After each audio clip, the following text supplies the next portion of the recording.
Good afternoon, everybody. Welcome to another read-along of A World Away with the Chattering Magpie and the rest of the mischief. Well, everybody, how are you guys doing? Great. I am here. Great. Everybody's recovering, but can't read. Aww. Well, Snowed in. what's important is that you're here. I hear we're talking a little bit earlier about how everybody was doing. We had some people that were languishing, some that are still languishing, some that will languish, I'm sure. You know, hang in there, everybody. Winter is rough on all of us. I think Little Butterfly, you were saying something about the weather. What was that, Little Butterfly? Over on your side of the world. It's going to be snowing. Excuse me. I am getting a call. Oh, I called you out at the wrong time. Yeah. Gotta love that timing. No worries. We won't hold it against you, darling. So, happy to see everybody here and happy to see that there's some folks already on the YouTube chat. Hello. By the way, Teal, you were the very first one. Is this your first time being first, Teal? It might be. It feels like it. So congratulations. You win first time on for everything. Thursday. Yeah. Let's see. And then Teal says, I want to offer a pun, but my brain cells feel a world away today. Ah, I see what you did. Good on you though. Like your brain cells are doing just fine apparently. Then we have Patrick here, who is also of course with us, says still no voice, so no reading from me today, but I can still say like, subscribe, and support your magpie. Thank you so much, Patrick. And again in capital letters so everybody gets the message clear. And yes, you guys, the Chattering Magpie is made possible by the support from viewers like you. So, if you would like more of these read-alongs and you would like to join us, do be sure to support me over on Ko-fi. I have monthly memberships going on there, or you can do a one-time donation. And you can then join the server and join the rest of this happy bunch, this mischievous bunch. Don't be scared off by them. Red just said something in chat that I'm sure you'll enjoy. It better not be about what we're talking about. No, I probably... You know what, Red? I am getting really hesitant to look up what you say because probably it's going to be something that's designed or purposely for the sake of causing distress. And he called you Nagpie. I'm not about that life, darling. Let's see. So Teal also goes on to say, just got my new glasses, so my brain is trying to work things out and reading is a little strange, but I shall endure. Oh, congratulations, Teal! Thank you. Dare I ask, what kind of glasses do you have? Like, what's the frame? What color? What? It's important They're to just me. kind of simple plastic ones, but they're called the teal tortoise shell sort of looking. They're kind of nice. Ooh. I'm guessing that you like the color teal, huh? Whatever gave you that impression? I don't know. Just a hunch. Oh, well, you're correct. So if when you say turtle shell, I kind of get the vibe of like reading glasses that are, like the classic reading glasses kind of deal, which those are the kind that I wear. So I'm wondering if we're kind of like twinsies, but probably not. Probably doing something more fashionable or whatnot. So, but anyway. I don't know. Glasses. We'll just say we're matching. Yeah, glasses gang, unite. If you wear glasses, let me know so you can be part of the glasses gang. I definitely wear glasses. Oh, okay. Awesome. I kind of feel like a proper bookworm would wear glasses, though. I think we have strained our eyesight at some level by the time we reach this venerable age. I blame video games. Yeah. TV. Many nights under the covers using a flashlight to read my books. That is wow. That brings core memories back. Yeah. Yes, I also Replace have that. book with Game Boy. You know what? My parents probably saved me a little bit of my eyesight because when the Game Boy was like the big thing, we went to Toys R Us the day after Christmas to see if we could get it because I was very disappointed that I didn't get a Game Boy. And it was crowded and awful. People were in sanitas. You know, this was before internet and shopping. Well, there was the internet, but online shopping and cyber deals was not a thing yet.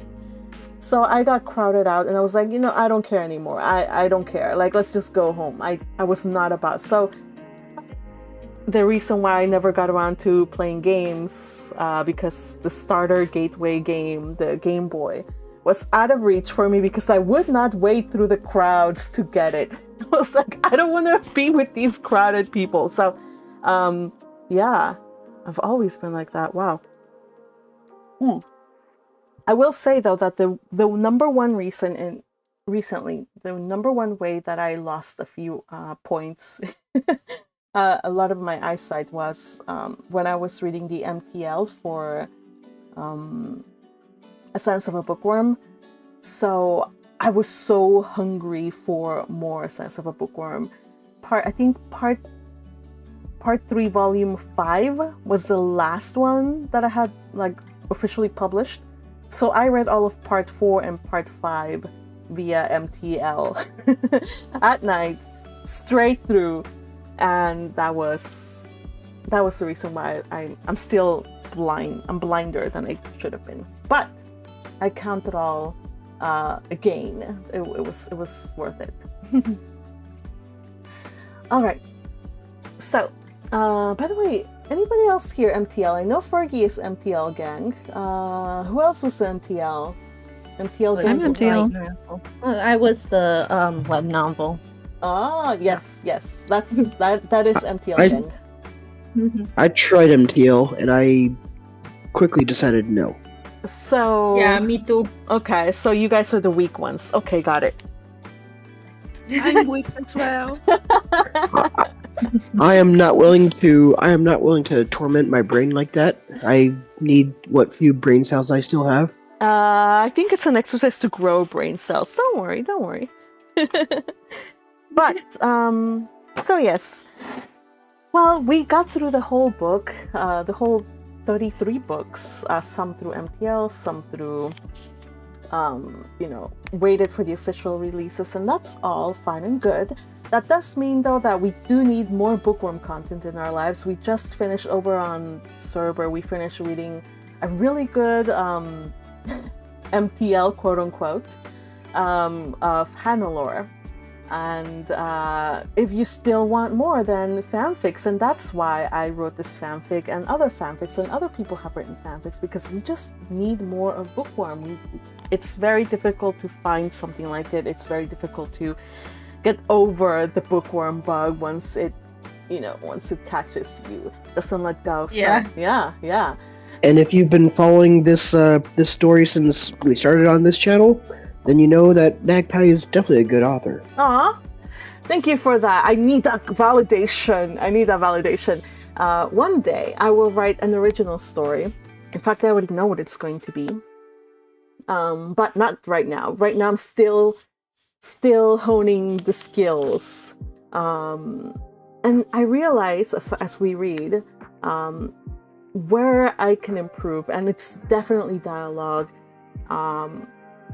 So my goal is, as I improve my writing, is to make less narration that are so long so that I don't have to read that much if we're doing a read along. More dialogue and richer descriptions. That's kind of what I want. But we're getting there. All right, everybody. And of course, you guys, thank you for joining in and reading this fanfic. It's my precious baby. So just knowing that a few of you are enjoying reading it and coming here twice a week to listen to this. And yeah, thank you. It really does mean a lot, really. It means just as much as if you were supporting me monetarily, honestly. honestly, that it's that validation. It's really that rewarding to me. So thank you. All right, you guys. So let us just go over very quickly what we covered in the last read along, and I think that was chapter. I think we did 2 chapters. Yes, 98 and 99. You guys remember what Correct. happened? Anybody Yes. remember what happened? Myne finds out that she's going to have a baby. And how does she react? She's in a bit of shock. Mhm. Yeah. Yeah. Super surprised and scared. Oh, why is she scared? Because it wasn't in plan, like they thought her and Eckhart will have a child after he comes back after 2 years, but life doesn't go as planned. So yeah, and then we get Eckhart actually being there for her in the next chapter. It was very sweet. Yes. So since they're going to be parents and Eckhart's going to be away, Eckhart does have to leave behind some mana for the baby. Also, they have to talk about the future. You guys remember that she has now decided to become a noble. And for that, she needs to go to the academy and take her exams and get her stab. However, with the baby coming along, she's gonna have to be delayed at the very least a year, because she has to have the baby, recuperate, then she has to provide mana for the baby and breastfeed it and do all the cares for the infant, and then she can go and do the exam. So it's gonna take at least another year for her to do that.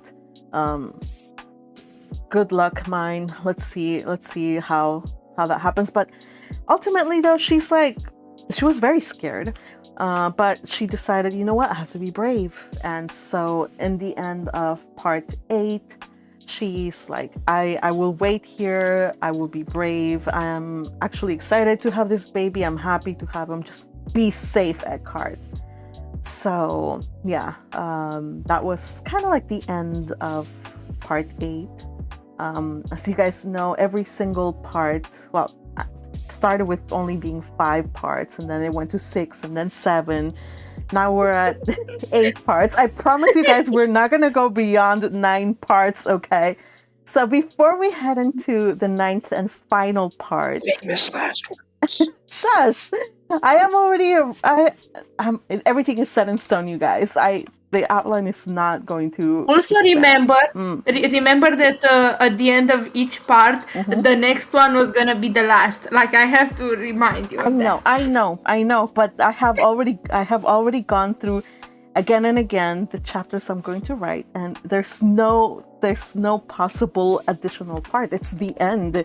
It's the story is concluded. But as you guys know, You seem like a broken record, because I swear we've heard this before. All right, but I'm just reminding you guys.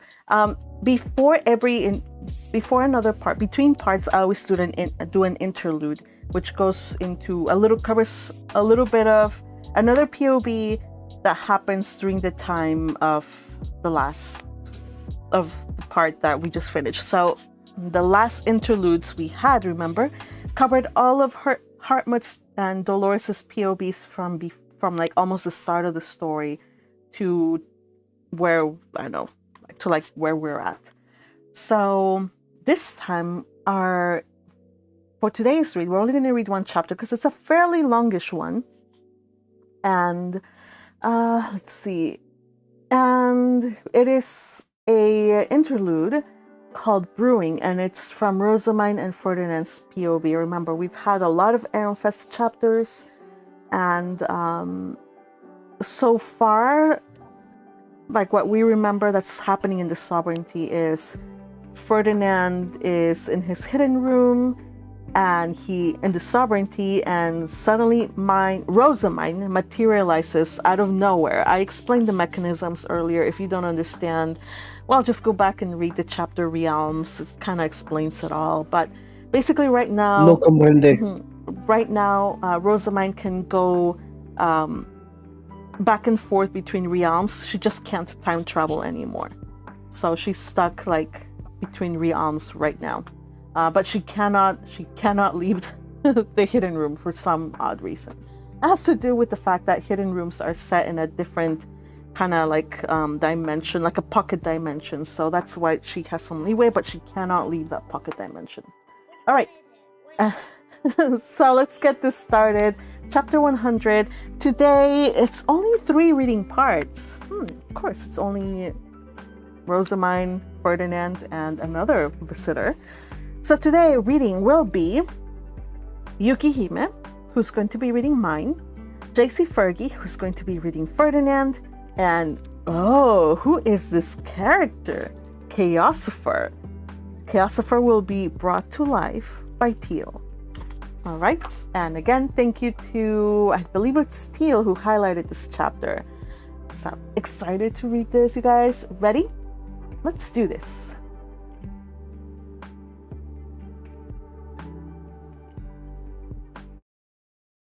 Chapter 100. Interlude. Brewing. Rosamine and Ferdinand. Summary. Still stuck in the hidden room, Rosamine and Ferdinand kind of bond. But Ferdinand is still deeply suspicious, and not without reason. Rosamine has been up to all kinds of gremlin behavior behind the scenes. Rosamine stifled a yawn as she stirred the bluish-gray animal skins bobbing in the thick, pungent liquid of her cauldron. Her impatience grew with each swirl. They'd been at this for 4 hours, and the air in Ferdinand's hidden room was thick and heavy with the smell of their incessant brewing and those awful animal skins he'd brought. But Ferdinand didn't seem the least bit bothered. He worked beside her, sharing the cramped workspace, wordlessly and methodically chopping a mountain of ingredients while brewing a concoction identical to hers in a spare cauldron, except that where she was using 3 time-saving magic circles, he was using 4. His movements were precise and focused, as if the hours of toil hadn't touched him at all. Meanwhile, Rosamine had been stuck here for days, weeks even, under his constant, watchful eye, with no hint of explanation as to what they were doing or why. It was maddening and exhausting. Don't you think it's enough for today? She asked, throwing an exasperated look his way. I'm tired and you need sleep. Ferdinand paused from his chopping and inspected her cauldron briefly, but he shook his head as if her exhaustion was irrelevant. Not yet. He replied, his tone clipped. Rosamine's frustration bubbled to the surface. We've been at this for days. What could possibly be important that we have to dye these disgusting animal skins black in the dead of night? She gestured sharply toward the large time-stopping bags in the corner of the room, containing dozens and dozens of large, untreated animal skins. The stench, once overwhelming, had seeped into the air so thoroughly that she'd almost grown used to it. Almost. Still, the thought of being trapped in the same room with them for so long made her skin crawl. What are you even making me do? Ferdinand didn't look up from his meticulous chopping, barely acknowledging her outburst. His calm silence, which Rosamine interpreted as indifference, only served to deepen Rosamine's irritation. I always knew you were a meanie. Rosamine grumbled to herself, still stirring. But somehow you're even worse now? The most worrisome part about it is you're even worse at taking care of your health. I've never seen you look so haggard. Just what is going on out there? Rosamine had no idea of the events unfolding beyond the walls of Ferdinand's hidden room. The only place where she could manifest was in the physical realm.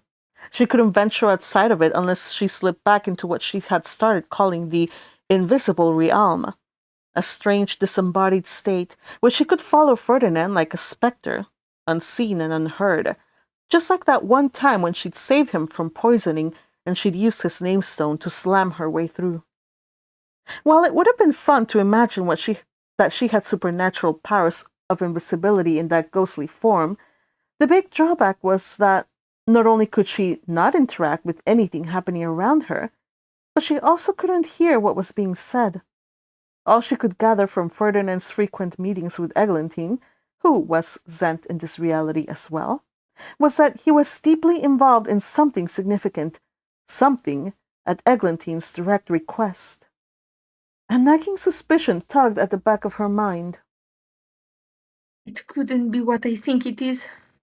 Rosamine's pulse quickened. But Eglantine knows he has the Book of Mestionora.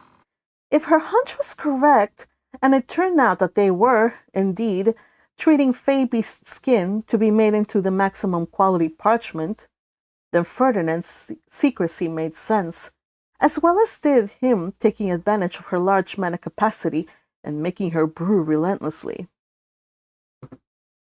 If only he trusted me enough to tell me. Does he really think he can hide this from me forever?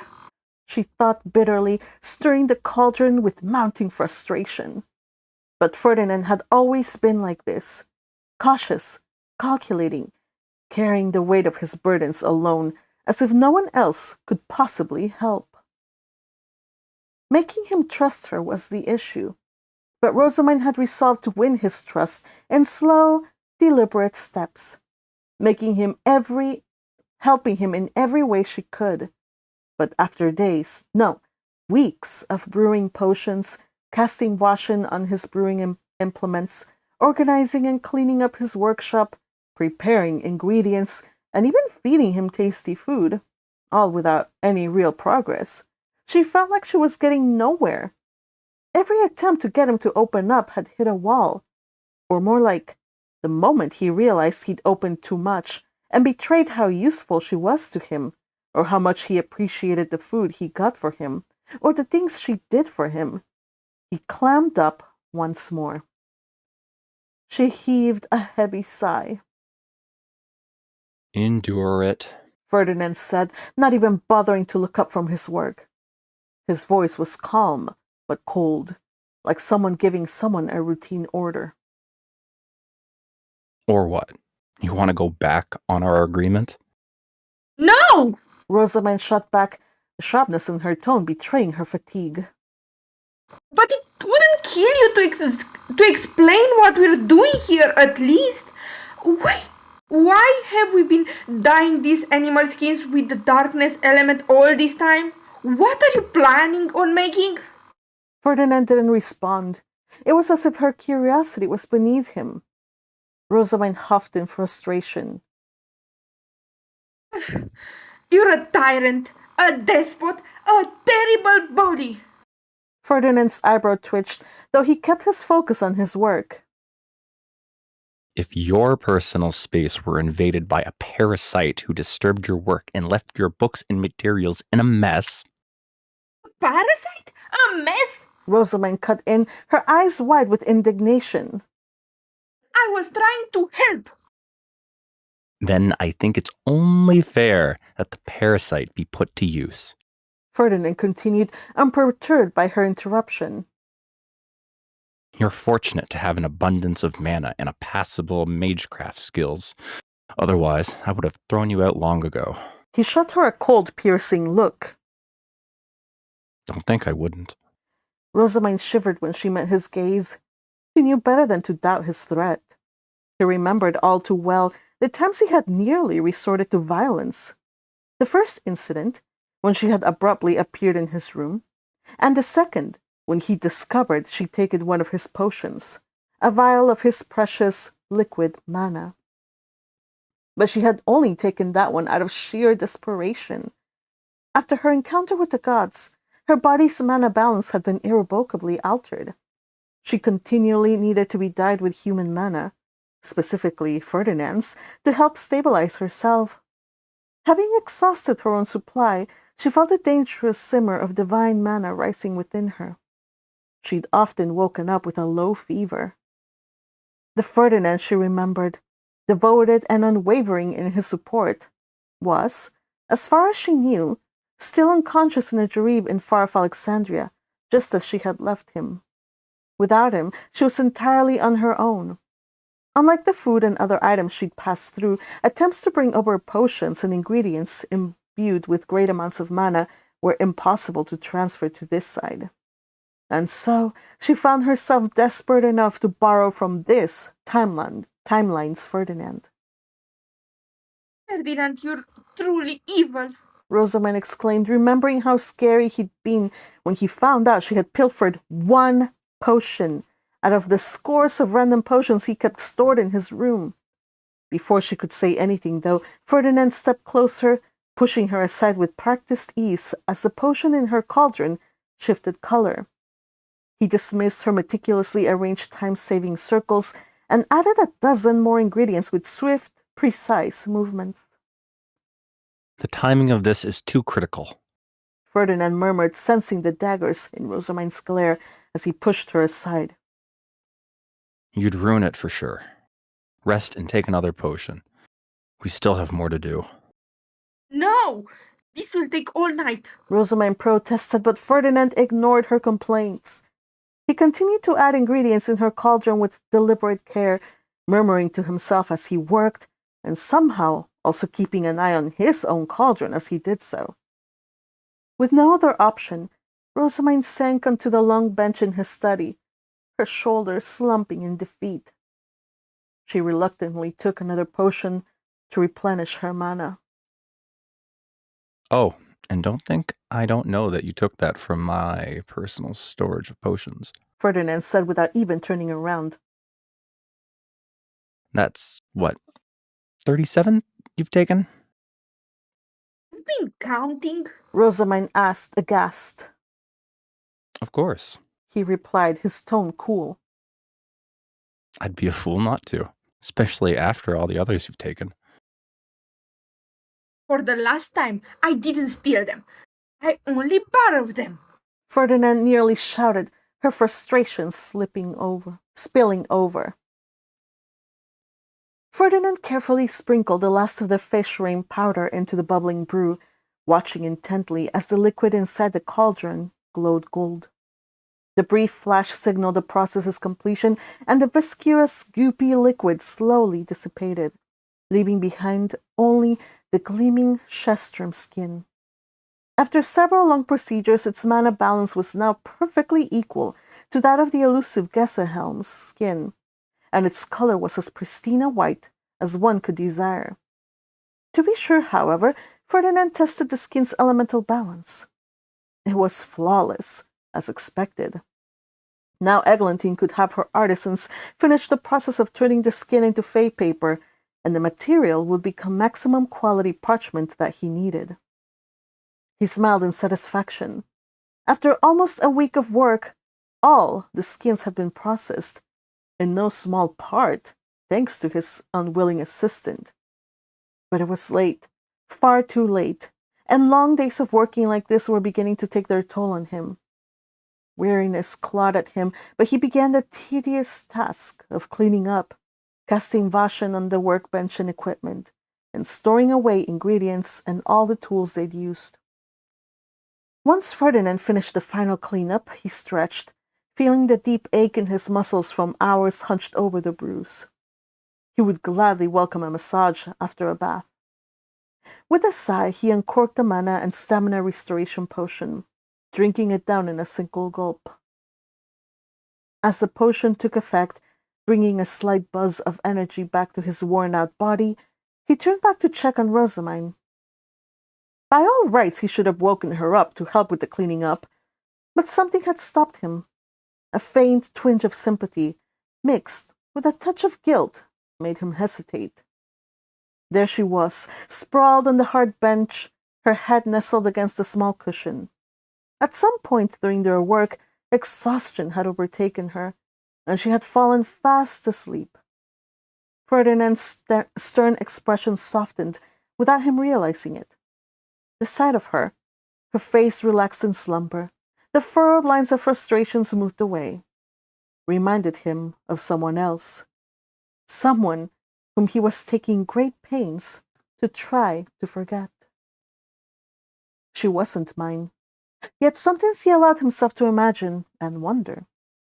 If things had been different, would Myne have turned out like this brilliant, exuberant, and strong-willed girl? He'd never know. In any case, he was far more comfortable with this version of her. Rosamine did not demand for his love. She didn't even seem to care about trying to win him over anyway. She only invaded his dreams on occasion, but he'd long grown used to it. If he was honest with himself, he liked her. Her little tantrums were one thing, but it wasn't often that one found such a gifted assistant who could work so well with him. His thoughts drifted back to their joint effort on improving Hartmutt's invention. The contraption, designed for Myne to convert her gold dust into usable mana, had been a breakthrough, and Rosamine's magecraft skills had been pivotal in making the device and sending it back to Ehrenfest in time for the winter dedication ritual. Yet, with every shared success, Ferdinand had felt an increasing tension within himself. He couldn't ignore how much Rosamine had helped him this week, despite her constant complaining. He had grown used to people respecting and obeying him without question, yet Rosamine was different. She questioned, pushed back, and never fully submitted to his authority. She laughed at him, and often called him names like Myne.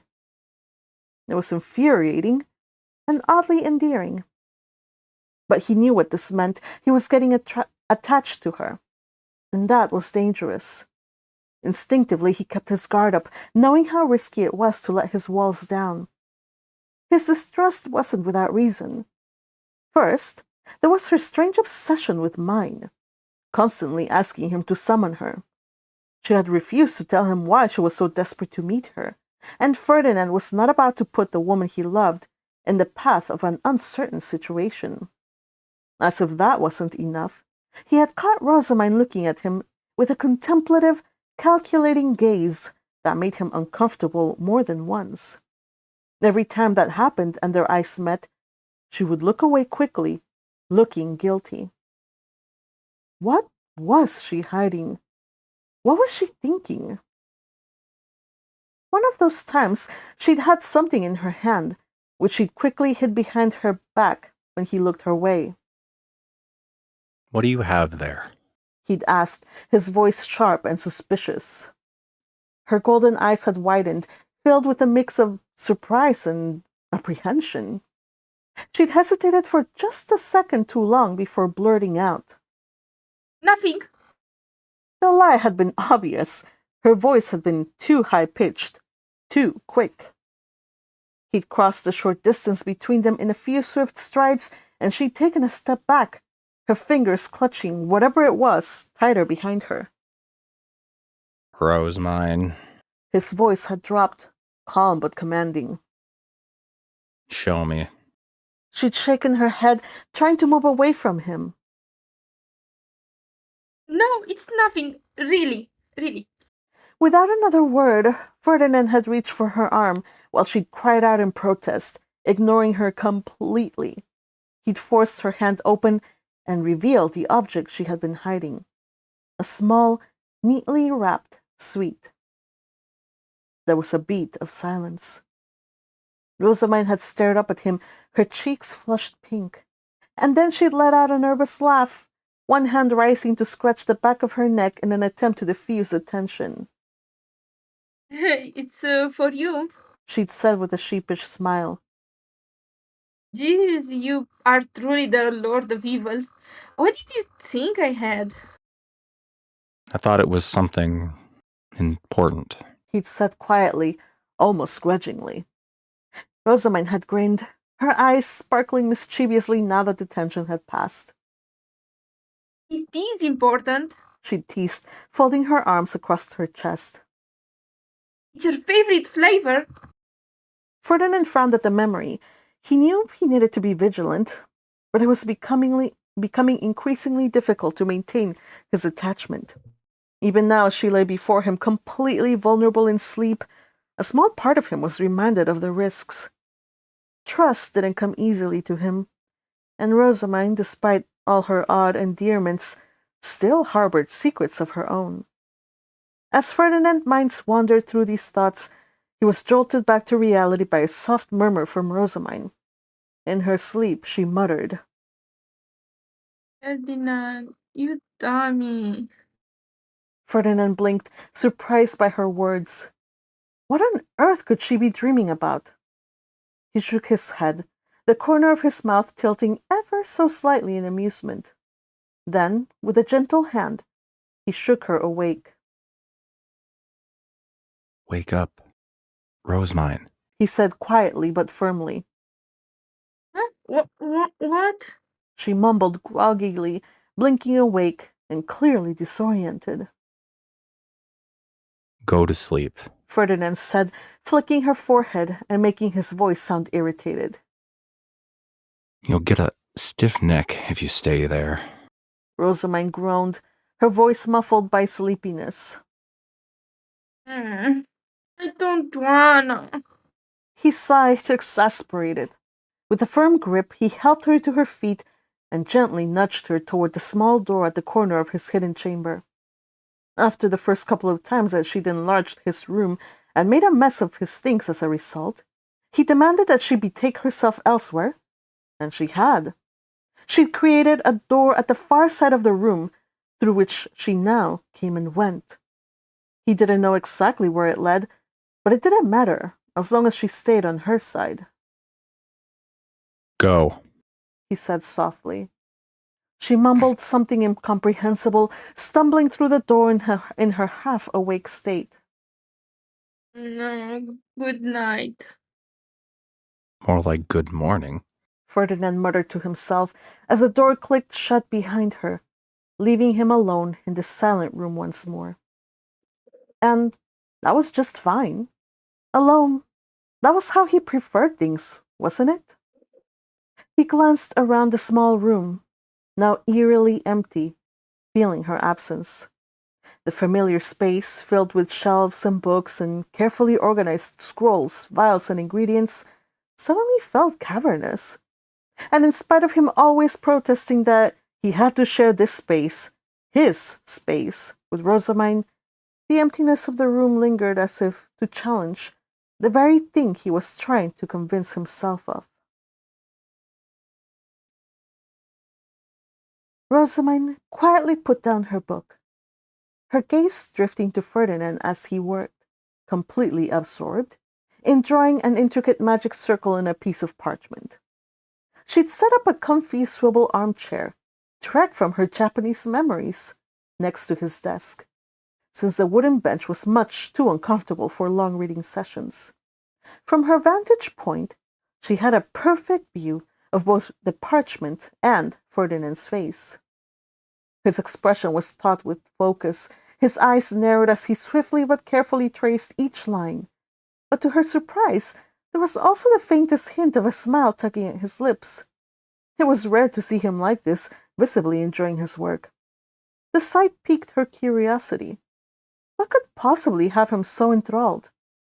After a slight hesitation, she asked, What magic tool are you making now?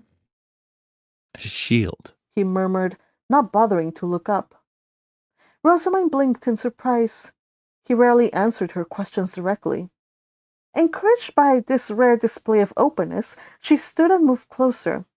But as she leaned in to get a better look, the circle on the parchment suddenly activated, and a black mass erupted from it, blocking her view.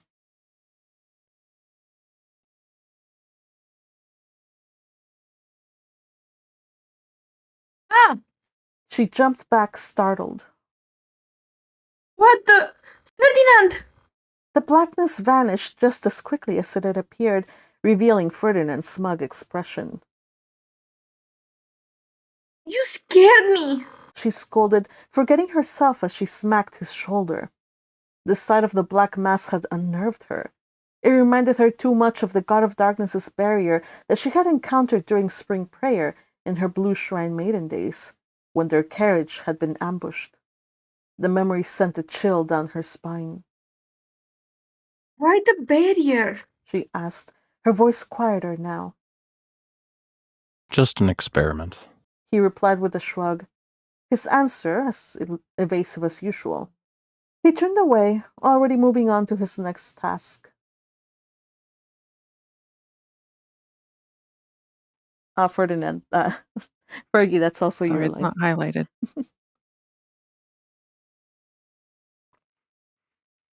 I'm lost. I looked down for a second. Uh, There. mhm. Now I need to craft the ring for it so I can activate it whenever necessary. Rosamine's brow furrowed in confusion. Why would you need something like that? Ferdinand turned and gave her a long, pointed look. One that made her realize with a sinking feeling the barrier wasn't just a shield.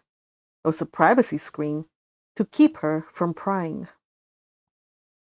You didn't have to craft something so devious. She protested.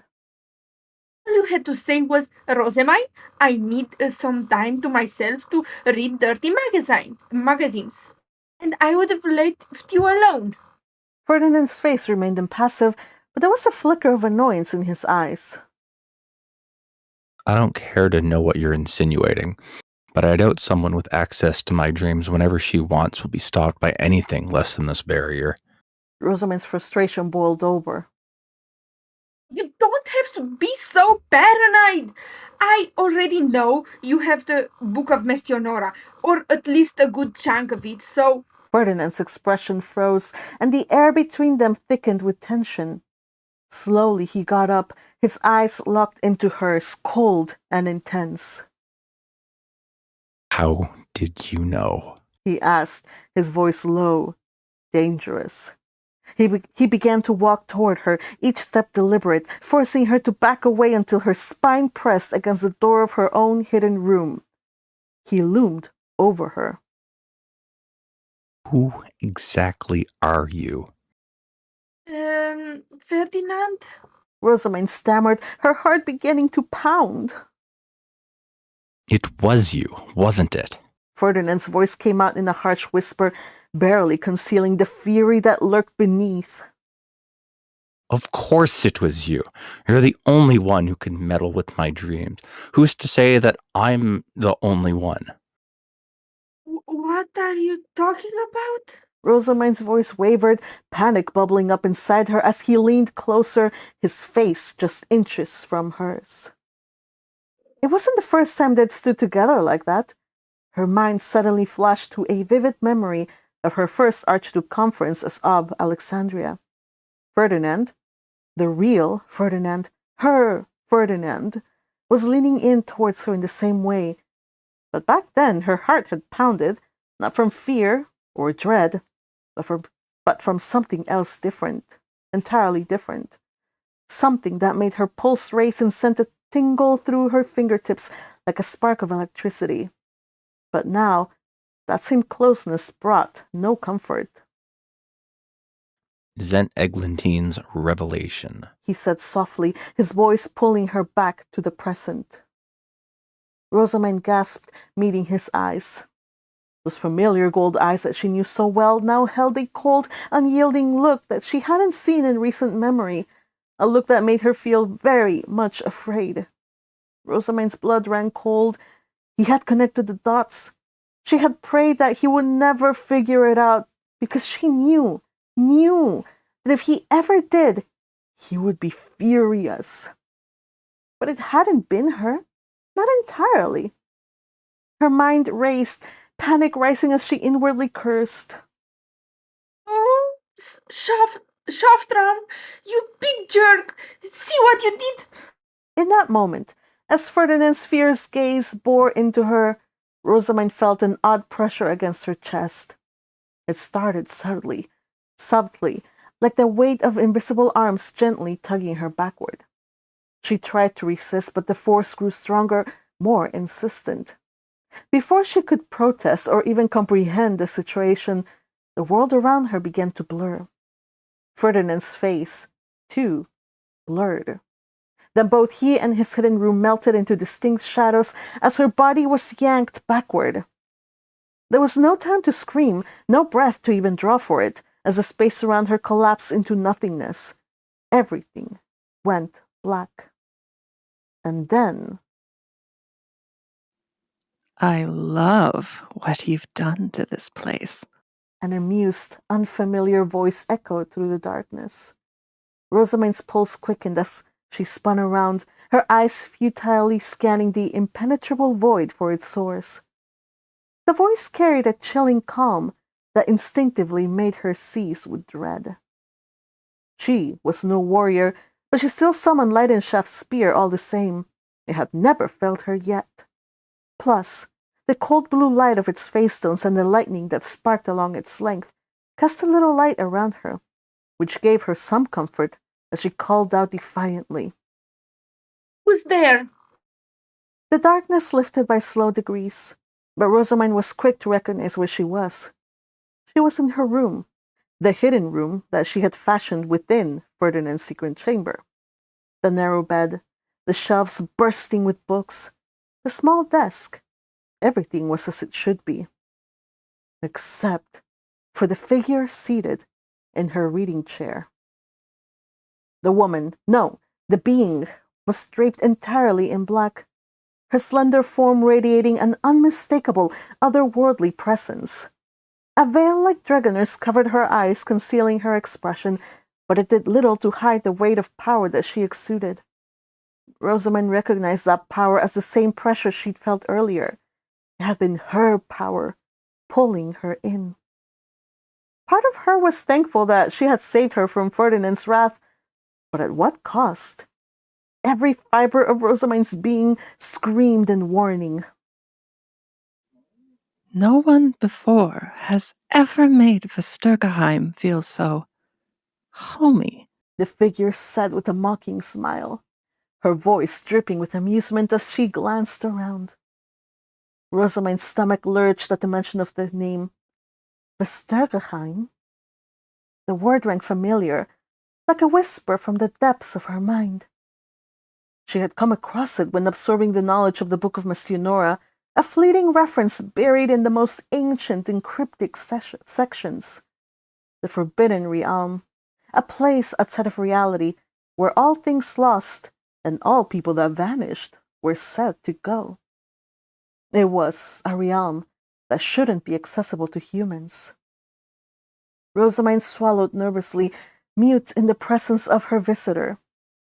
And then the figure rose, towering over her with a regal presence that made the air itself seem to bend around her, crackling with energy.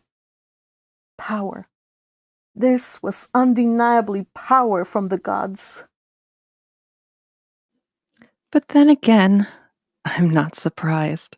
The goddess said, her smile deepening as the veiled gaze locked onto Rosamine. You're one of mine. The others might claim they've marked you, dyed you in their colors. She scoffed, and then her voice lowered, laced with possessiveness that made Rosamine's pulse quicken in fear. But you've always belonged to me. Child of Geosphere. That's what Schlaftrum called her now.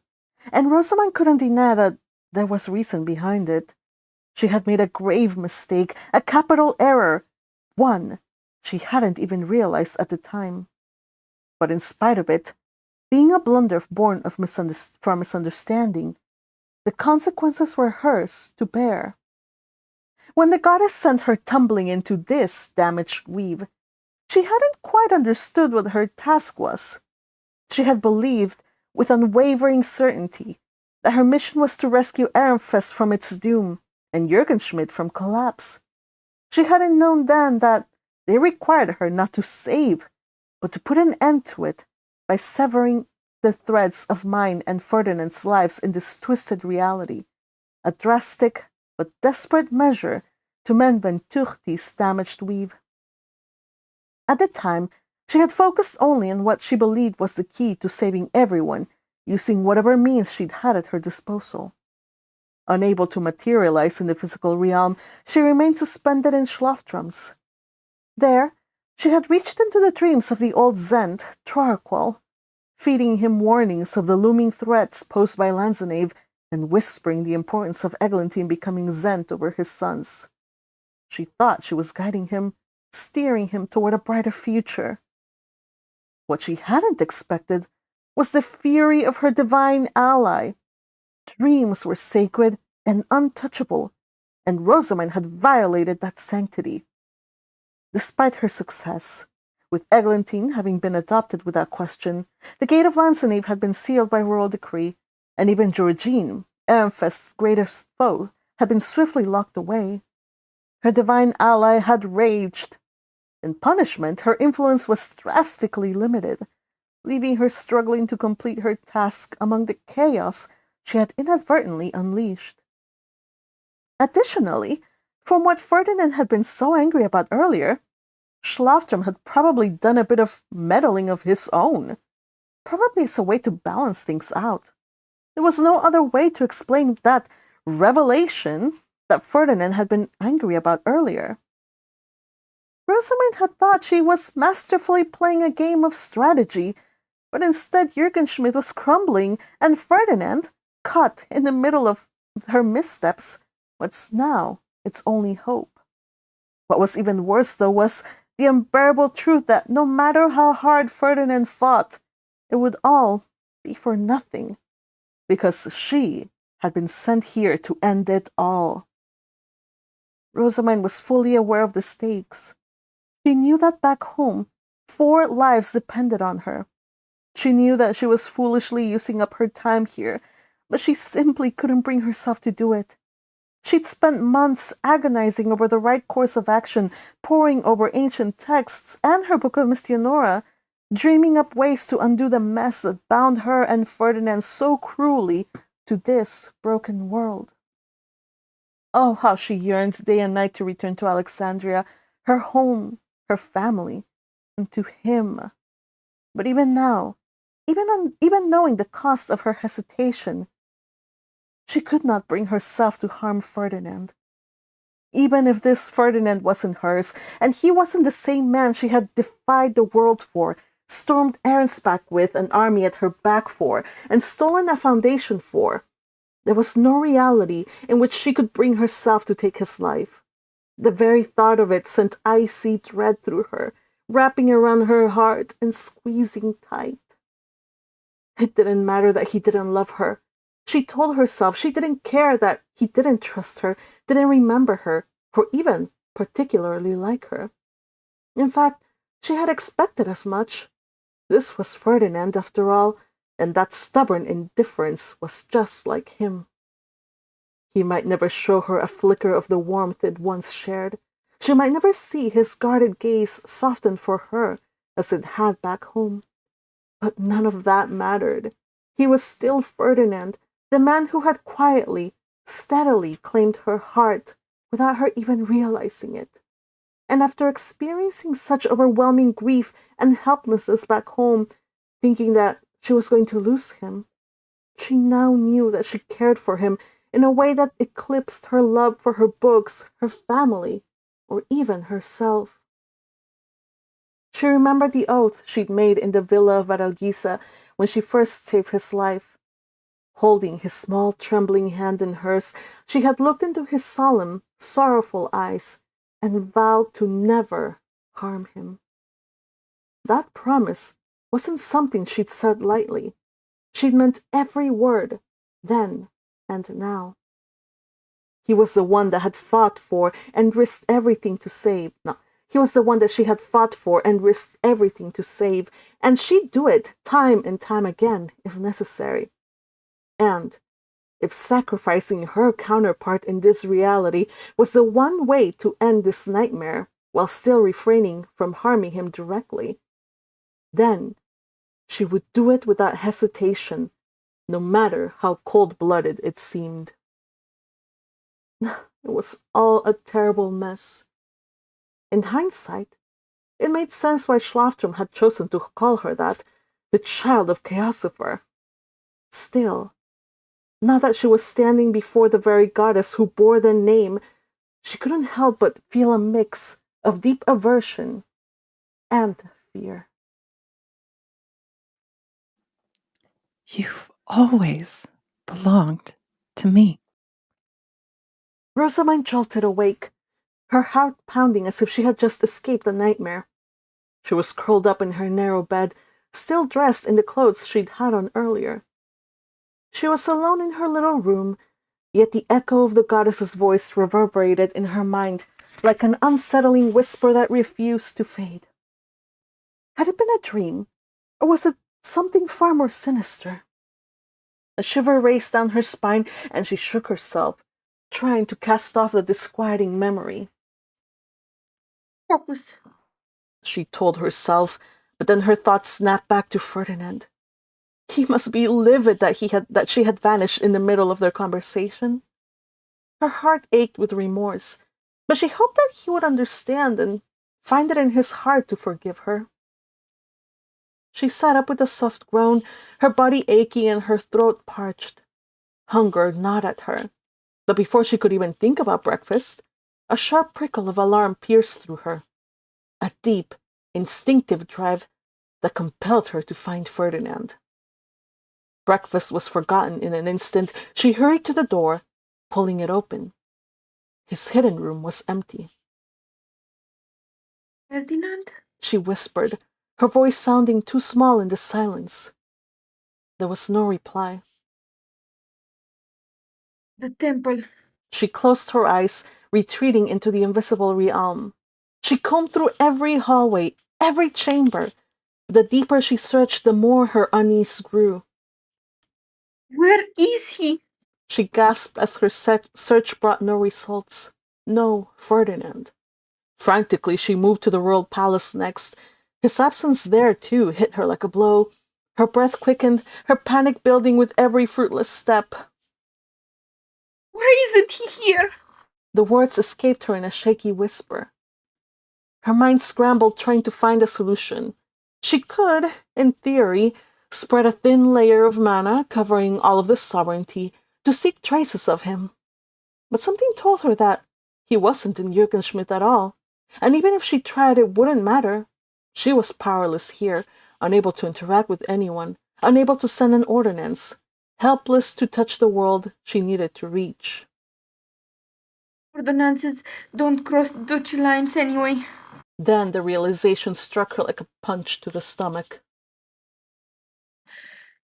He's at the Royal Academy. She froze, her chest tight. The academy was dangerous. They were the hallowed grounds where the gods resided. Under normal circumstances, it might not have been a cause for immediate alarm. But her recent harrowing encounter with Chaosifer flashed vividly in her mind. Ferdinand was somewhere he should not be, and she had to get to him. Now. End of chapter. Notes. Ferdinand's reaction to the news about Myne in the next chapter. And also, you guys, we just passed the 300,000 word mark. So congratulations to all of you who have been reading. Hopefully we are done soon, but making no promises. Right. Trying to follow the comments here. By the way, welcome Crusher if you're with us. Happy to see you here. Sadly, Red Tempest was taken away. gone too quickly. He upset the Magpie. He did, but I did not kick him out. I think they took his phone from him. Let's see. So Teal says just some Ferdinand and Rosamund flirting. Do you guys think that was flirting? More like... I think they're just she's trying to connect, but it's not working, you guys. But did it read like flirting a little, maybe? To me, no. Alright, so we have mixed reactions to that. Alright, so Classic Rosamund and Ferdinand flirting. Yeah, it's basically arguing. But I didn't actually intend it to be flirting, because he has... If there's any feelings, it's just Rosamine, and it's only because it's Ferdinand. So any version of Ferdinand, as I made it clear, she will always try to help and save any version of Ferdinand, even if this Ferdinand is absolutely cold and suspicious and a quote-unquote meanie. So she's just kind of doing it for the sake of the other Ferdinand in Alexandria. As to Ferdinand, he is having a hard time differentiating his feelings from this Rosamine and the Myne she knows. So it's kind of a mixture of things. He's deeply suspicious of Rosamine. She reminds him of Myne, whom he still, he loves. So it's interesting. Yukihime says, when I read the candy moment just now, I realized that she might have had the anti-instant poison candy. What did I... The one that that Letizia used. Thinking that too.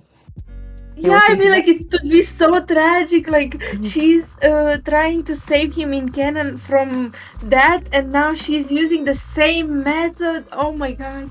Oh, I'm glad you pointed that out. She was okay. So that's a neat point. I didn't actually think of it as her going to kill him using the poison, but yeah, that's a great read. Actually, she's been really struggling. She's like, should I do it? Should I not do it? She knows she has to do it. And yes, you guys, her mission is to kill. To cut the thread. Let's put it euphemistically. She has to cut that thread that's made up of Myne and Ferdinand of this weeb. The way it goes is, since they're basically the same thread, if she cuts one, she'll cut the other. So the other one will also be cut off. So she's like, yeah, I'm not going to harm Ferdinand. So if instead I have to kill somebody to end this weave, then I will kill my version of myself. I think that's a great plan, right? It's a great plan, right? Yeah, but it's so tragic. And why? Why is it so tragic? Why? Because we spent like 100 chapters with Myne caring about her. That's why. Oh my god. Like, there is just no right answer in this. Sacrifices must be made. That's all I have to say. I'm glad that Ferdinand at least is like, yeah, I'm not going to just bring Myne here because you asked me to when you don't give me any explanations. Like, I'm just not going to do that. Right. Yeah, that's actually pretty wise of him. And at this point he doesn't know about Myne being pregnant. I forgot the description of this video. I skipped a chapter, but he doesn't know yet, so it'll be in the next chapter when he finds out about her. But as it is, he still would not risk it, and he especially wouldn't risk it once he finds out that she's pregnant. And again, remember, pregnant women should not be using teleportation magic either, so she's kind of screwed. She's kind of screwed. For at least another year and a half, she won't have access to Myne, because again, she cannot materialize in the physical world.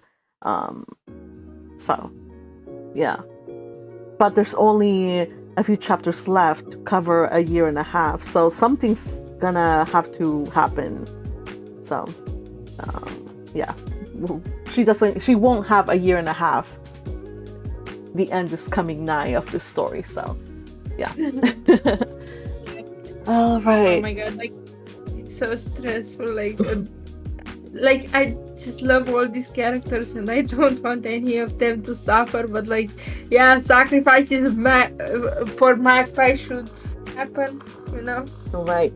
So we had the appearance. You know how you say you like the characters? That brought to mind.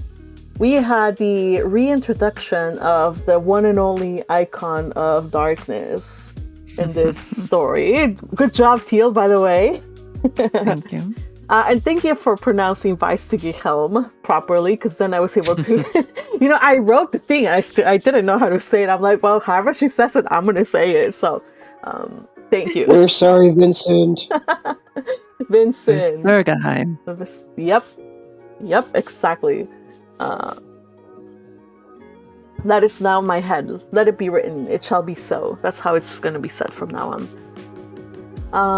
Yeah, I was stressed because of it, because the time when you Magpie had to say it, like it was one word, it was like Rosamine thinking it, so I was like stressed of like, did I say this? Okay, it's not accentuated. Magpie can deal with it. Lucky you. But first we threw Teal under the bus.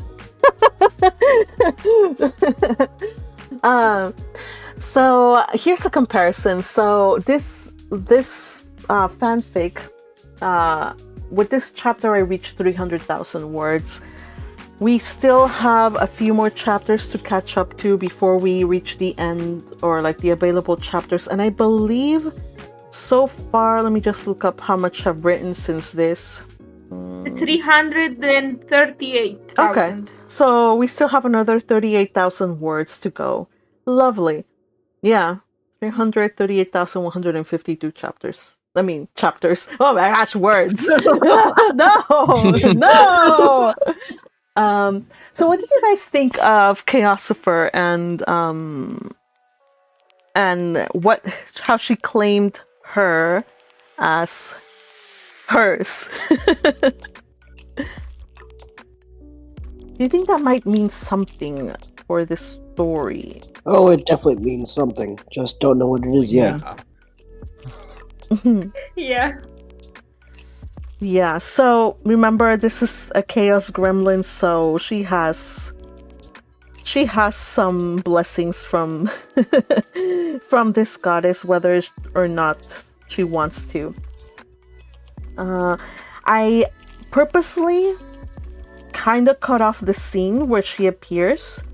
I will get back into that scene because there was more going on, but just because you guys are kind of like the insiders, just know that we will revisit a conversation that she and Chaosopher had. So there was a lot more to the scene. I just didn't choose to go into great detail about it, which should explain why she woke up in a panic to find Ferdinand. All right, so there's a reason why she woke up and she's like, oh my gosh, I have to get Ferdinand right now. She had just an encounter with Chaosopher. She didn't just see her, they had a conversation. So what it is, though, you guys will find out in time. Yeah. Okay, anything else? Oh, somebody's asking about Count of Monte Cristo, and I think, Tio, you said, how many words is it? 464,000, apparently. Oh, lovely. A lot. The answer is a lot. Lovely. That means that we will have plenty of reading to do together. And Crusher says, damn, that's more than most fanfics. It is rather long. There are longer fanfics out there. I know there's one that's like 600,000 words, which is like insane. This is on the long side too, but no, I'm not gonna do 600,000 words. At most, I will probably get to 360, maybe another 30,000 words, probably. We'll see, maybe. Or Red Tempest is back. Welcome. What was it? You are number 4 in order of word count. Oh, really? Okay, good. Okay, so Red, you're on meds. Go to bed. Poor Red. He's getting all the spoilers. How many? I wonder what's the last chapter that he read. Oh my gosh. He said 74, I think, at some point. Oh. I hate so much. 1 million words. Magpie. Right. All right, you guys. So, I think we covered most of the stuff. Any other remarks, questions about what happened here? It really is between a hard place, between a rock and a hard place. Like, it's still hard to kill yourself, basically, Yeah. in this situation. So, yeah, I can understand her, like, spending months, like, already just figuring stuff out and, like, trying to get peace with it. Hmm. And make note though, she doesn't know about Myne being with child. She doesn't know anything. She doesn't know But, anything like, about Myne or Eckhart being an item. So I can't wait the day where, because I don't know if you're gonna put this in or something, but like, when Rosamund sees Eckhart and is like, "Oh, brother Eckhart, what are you up to?" Like, oh boy. brother, Oh boy. he's like, "What? What?" Eckhart Oh my Oni-chan. Yeah, exactly. Yeah, it's gonna be awkward. Brocon. No. Yes, that's what I was getting to. Red says, go for 1 million words, Magpie. And I say, no thank you. I think I would rather do other projects than this. And Crusher, stop giving Red Tempest ideas about sideburns. More ideas. We need more sideburns. And more cowbell. Alright, so ignoring that, I had a lot of fun reading this. I hope you guys join us all on Monday. Yeah, Monday. Wow, it's already Wednesday. Gosh. Alright, so join And us. if you want to see all the memes of all the unhinged memes, you have to come here to the Discord chat. Speaking of which, With let coffee. me share one unhinged meme. This is actually a pretty nice meme, I guess. We have from Red Tempest, so I'm showing it. Magpie's a world away. Basically, it's like a love triangle. Who's gonna win? In this case, though, the winner is the one that doesn't end up dead. Like, honestly, with the world coming to an end, that's gonna be the winner, the last man standing or last woman standing. Who will it be? If you want to find out more about what's happening, if you just can't wait to read on ahead, of course, you can go on over to AO3. The link is in the description. You can continue reading. I am planning to release the chapters with, I don't know, maybe within the next 7 days. I'm halfway through it. Yeah, so do join us. There's been a few developments, but I won't say what they are. Just know that some important stuff is happening over there. And that's all, you guys. We are not doing Hannelore or chit chats or stuff like that because I am busy working on some stuff, trying to get some scripted content out there. But do be sure to join us for our lives here and follow me on social media so you can find any of the latest updates. And oh my gosh, do you guys see the latest part 2 manga update? So good. I'm sorry. Yes, the Ferdinand simp Yes. definitely approves. Yes. This is there. You guys, like, this is everything I wanted from the anime that I didn't get to have. I got it here. Some evil smirks, some like Delia running across Myne's beautiful shield of Shutsaria. It was everything. The only thing I'm kind of like disappointed in, wasn't there a part in the light novel that was like some other like priestess wanted to get in but she was blown away? Probably. Yes. Yeah, I think so. I think there was that, and they didn't show it, or maybe they'll show it next chapter. But I feel like they're not gonna show it. But that's fine. That's okay, I guess. So yeah. Hey, I'm seeing 14 watching currently, and I'm only seeing 4 likes here. We need to step up those numbers, people. Come on now. Do like it. Do I count as a like, by the way? Do you think I count as a, not a like, but as a viewer? Maybe that's why. I don't know. Anyway, do share, like, subscribe, etc., etc., etc. I am trying to get to 1,000 subscribers eventually. All right, you guys. Thank you for reading. I had oodles of fun. Again, thank you to the following people. My greatest gratitude goes to Yukihime, who read Myne, Fergie, who read Ferdinand, and Birdie! yeah, and Teal, who read Chaosifer. And of course, thank you to Teal, who did the highlighting for chapter 100. We will see you guys on Monday. Thank you for everything. Take care. Bye. Bye. Bye bye. Bye bye. Bye.